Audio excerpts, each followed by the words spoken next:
इस मैप को देखें, यह दुनिया का सबसे बड़ा देश रसिया है और ये उसका पड़ोसी देश यूक्रेन है। अभी कुछ दिनों पहले ही यूक्रेन की सरकारी वेबसाइट पर एक बड़ा साइबर हमला हुआ था, जिसने यूक्रेन की मुसीबत को और ज्यादा बढ़ा दिया था। और ये हमला भी ऐसे समय पर हुआ था जब यूक्रेन और रसिया के बीच विवाद बढ़ता ही जा रहा है। इस कारण कहीं न कहीं यूक्रेन इस अटैक की वजह रसिया को ही मान रहा है और काफी समय से रसिया यूक्रेन के बॉर्डर पर अपने 1 लाख से ज्यादा सैनिकों को तैनात कर चुका है, क्योंकि दोस्तों रसिया यूक्रेन के अंदर युद्ध जैसे हालात बनाना चाहता है। इस कारण कभी भी यूक्रेन रसिया विवाद को लेकर यूक्रेन और रसिया में युद्ध हो सकता है। अगर दोस्तों यह समस्या जल्द ठीक नहीं हुई तो आने वाले समय में हमें वर्ल्ड वॉर देखने को मिल सकती है। तो दोस्तों आज की इस वीडियो में हम इन्हीं चीजों के बारे में विस्तार से जानेंगे। आखिर यूक्रेन और रसिया के बीच विवाद की वजह क्या है, आखिर रसिया और यूक्रेन के विवाद का इतिहास क्या है और ये विवाद दुनिया के लिए किस तरह खतरनाक हो सकता है, आखिर रूस यूक्रेन पर कब्जा क्यों करना चाहता है। आज की इस वीडियो में ये सब जानेंगे और भी बहुत कुछ जानने को आपको मिलेगा। बने रहें इस वीडियो में हमारे साथ और इस वीडियो को पूरा देखें। दोस्तों सबसे पहले हम ये जानेंगे कि रसिया और यूक्रेन के बीच के विवाद की असल वजह क्या है और इस विवाद के पीछे का कारण क्या है।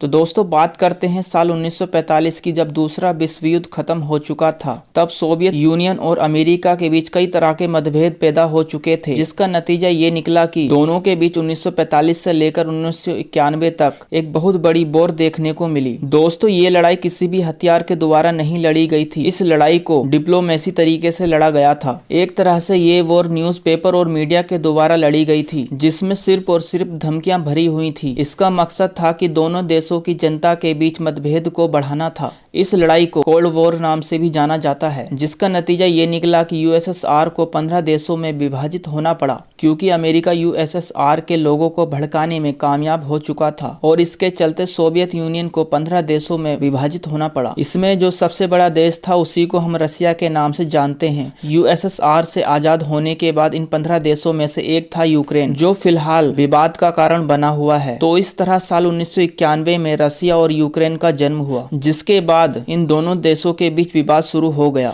अब आप इस मैप को देखें, ये साल 2014 के बाद की बात है, जब रसिया ने यूक्रेन के एक छोटे से हिस्से क्रीमिया पर अपना जबरन कब्जा कर लिया था। और ये तब हुआ था जब यूक्रेन यूरोप देशों से अपने रिलेशन अच्छे बनाने में लगा हुआ था। और रसिया के कब्जा करने का सबसे बड़ा कारण प्राकृतिक संसाधन थे, जिसका फायदा रसिया के बजाय यूरोप देशों को मिल रहा था, जिस कारण रूस ने क्रीमिया पर अपना जबरन कब्जा कर लिया था। अगर आप मैप में देखेंगे तो पता चलेगा कि यूक्रेन यूरोप के काफी अंदर तक फैला हुआ है। तो यह वो पहला कारण था जिस कारण की वजह से यूक्रेन और रसिया के बीच मतभेद पैदा हो गए। और अगर मौजूदा समय की बात करें तो यूक्रेन के ऊपर एक और बड़ी मुसीबत मंडरा रही है, क्योंकि कुछ समय पहले रसिया यूक्रेन के डोनबास एरिया पर भी अपना दावा कर रहा है। ये एरिया यूक्रेन और रूस की सीमा से सटा हुआ है। और बात सिर्फ यहीं खत्म नहीं होती, आज के समय में रसिया अपने 1 लाख से ज्यादा सैनिक यूक्रेन के बॉर्डर पर तैनात कर चुका है। इस कारण अमेरिका के फॉरेन मिनिस्टर ने हाल ही में चेतावनी देते हुए कहा है कि रसिया यूक्रेन पर कभी भी हमला कर सकता है। साथ में उन्होंने ये भी कहा कि अगर वह ऐसा करता है तो रसिया पर कई तरह के प्रतिबंध लगाए जा सकते हैं। और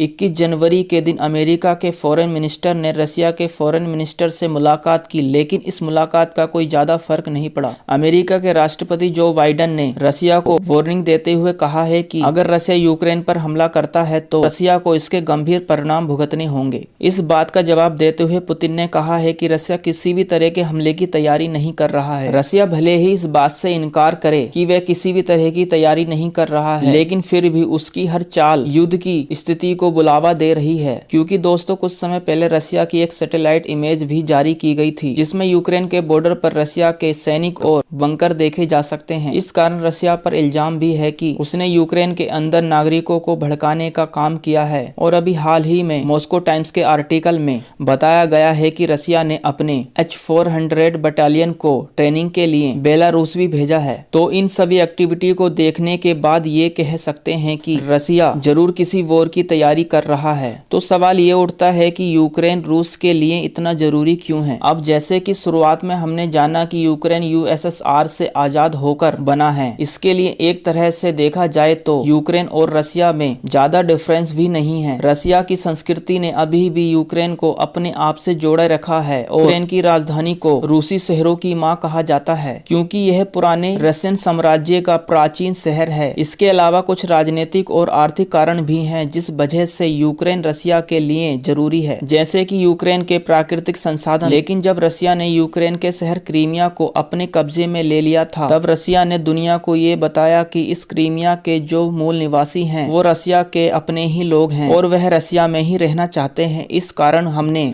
क्रीमिया को अपने कब्जे में ले लिया और मौजूदा समय में भी रसिया दोबारा यूक्रेन के सेपराटिस्ट को यूक्रेन के खिलाफ भड़काया जा रहा है, जिससे कि वह रसिया में शामिल होने की मांग करने लगे। अब सेपराटिस्ट का मतलब उन लोगों से है जो असलियत में रसिया के मूल निवासी हैं, जिनकी संस्कृति भी रसियन है और वह रसिया में ही रहना चाहते हैं।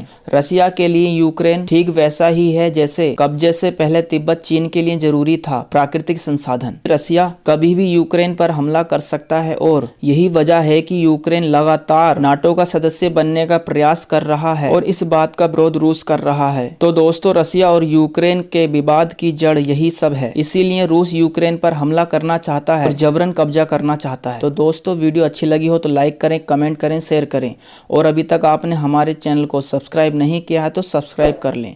दोस्तों, वीडियो के अंत तक बने रहने के लिए आप सभी का थैंक यू।